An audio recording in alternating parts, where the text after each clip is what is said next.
Hello guys, hope you're all doing well. In today's video, I'm talking about something that I really didn't want to have to talk about. I truly didn't want to ever make this video, but today I'm talking about the sorry, despicable, honestly fucking awful state of the air vehicles in Battlefield 6. I tried to give Battlefield Studios the benefit of the doubt for so long. I really did. People would come into my stream all the time, complaining about these bugs, saying that they're not playing the game anymore because of the state of things. And my response was quite consistently, hey man, it's a new Battlefield release. Battlefield games don't come out in very good condition. Just give them a week, give them 2 weeks, they're gonna get it all sorted. Unfortunately, those people were right. I was wrong. I gave them the benefit of the doubt, just given the quality of this release for a Battlefield game. Like, don't get me wrong, I'm still enjoying this game, but I am not enjoying the air vehicles, even like 15-20% of the time.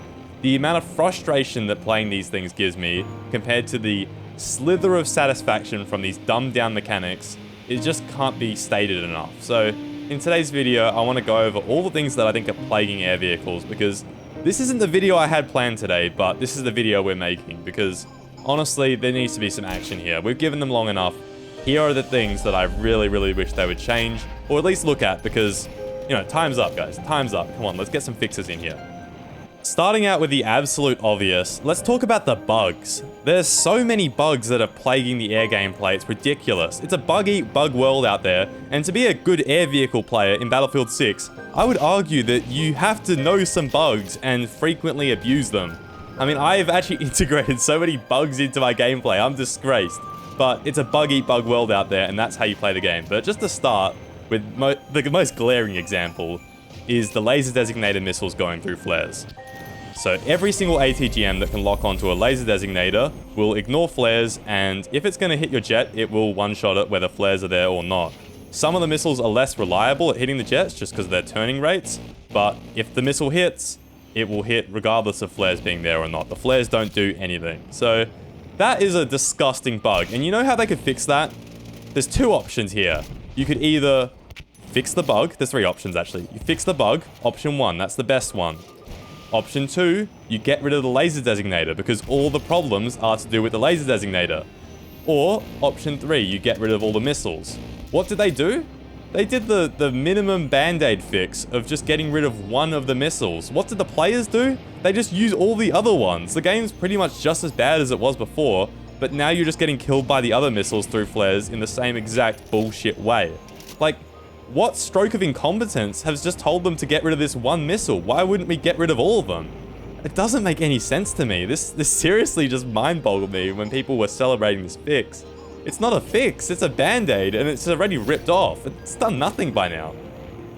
And speaking of done nothing, how about we look at what they did with the stealth jet missiles? So the stealth jet missiles got removed from the game a while ago because they were going through flares and killing everything. But then they added them back, and the bug wasn't even fixed. They did nothing. And that ruined like a good 2 days of air gameplay. That's how you guys got to meet Captain Buglord. I mean, that was just incredible to me. I don't know how that made it to the game. There's been so many different instances where I question whether there's any quality assurance that goes into these patches. And each time, I'm leaning more towards, no, there probably isn't. At least for the air gameplay side of things. At least for infantry, most of the patches come out and they do what they say they're going to do. Things that are disgustingly broken, they get fixed fast enough. If there was anything to the magnitude of what we're dealing with right now, it would have been hotfixed overnight. But it makes sense, because when I think about it, the air vehicles in Battlefield only exist to die in a pretty way. They only exist to make a nice sound as you fly over the infantrymen.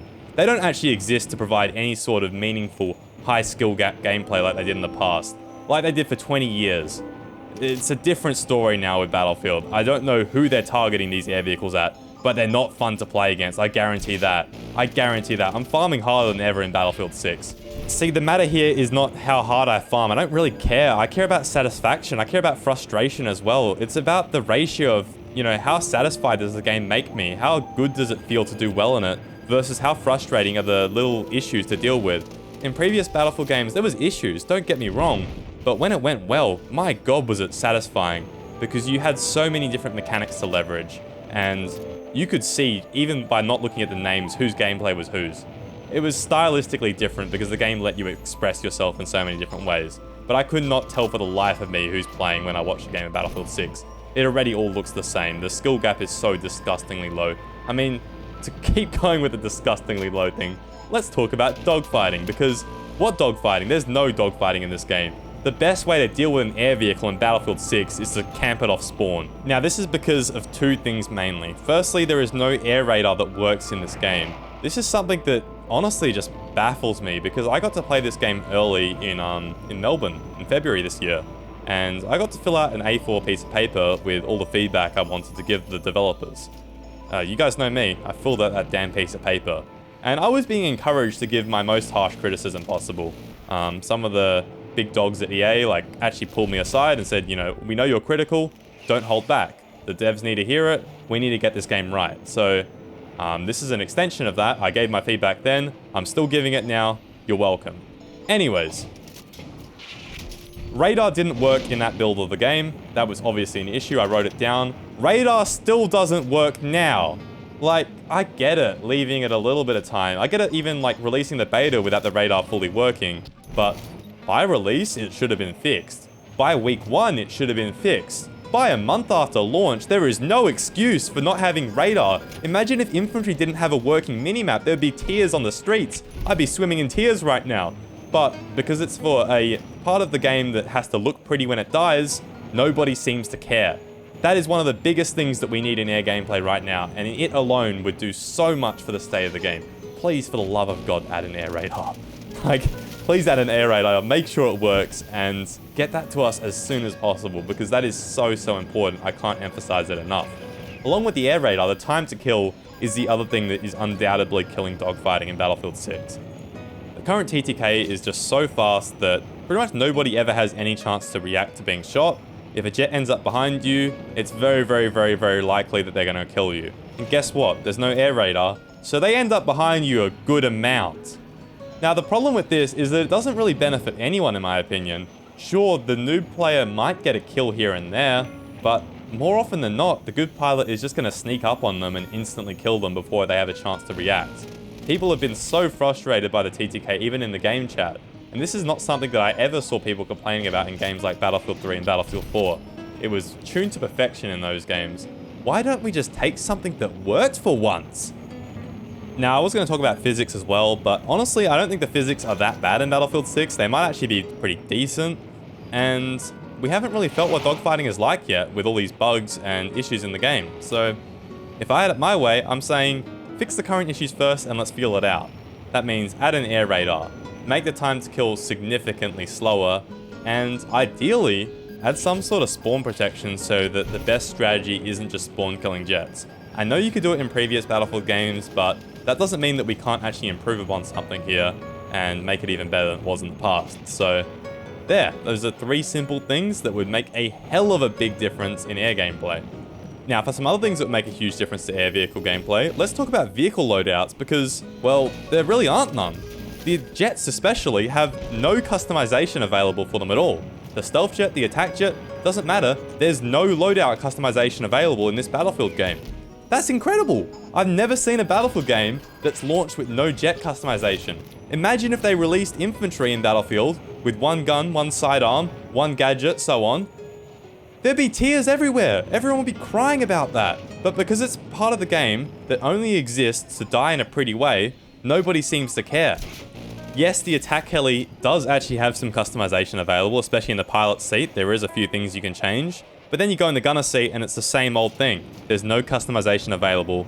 And yes, 2042 did set a very low standard when it comes to customization. Does that mean we should be comparing to Battlefield 2042? Absolutely not. That game was a disgrace. Let's carry on. Now, kind of finishing up here, I want to talk about the skill gap. And the skill gap is so important to me. And I think a bunch of you guys as well, because this is where the replayability comes from. The games with the higher skill gaps end up retaining your focus for so much longer because it just feels so satisfying to get better and better. Anyways, in Battlefield 6, honestly there's just so many things that shortcut the old skill ceiling we used to have that I'm just going to go through a bunch of them really fast. Let's start with tow missiles. In every single implementation in this game, they are disgustingly easy to use. In fact, the ranking of best AA vehicles in Battlefield 6 goes like this: IFV, MBT, then the actual AA. That is true to God. I guarantee you that is the actual truth about the most effective AAs in Battlefield 6. In fact, I might even say that an infantryman with an RPG is more effective than the AA. And that isn't because the AA isn't effective. In fact, the missiles do go through flares a lot of the time. It's more that they've taken things that used to be skill shots, these used to be clips, and they've taken the satisfaction out of them because they're just too easy. I mean, I don't even feel anything when I tow a jet anymore, it's just disappointing when I miss. Then in the attack helicopter, once again, the tow missile isn't really that hard to use, it doesn't really satisfy me.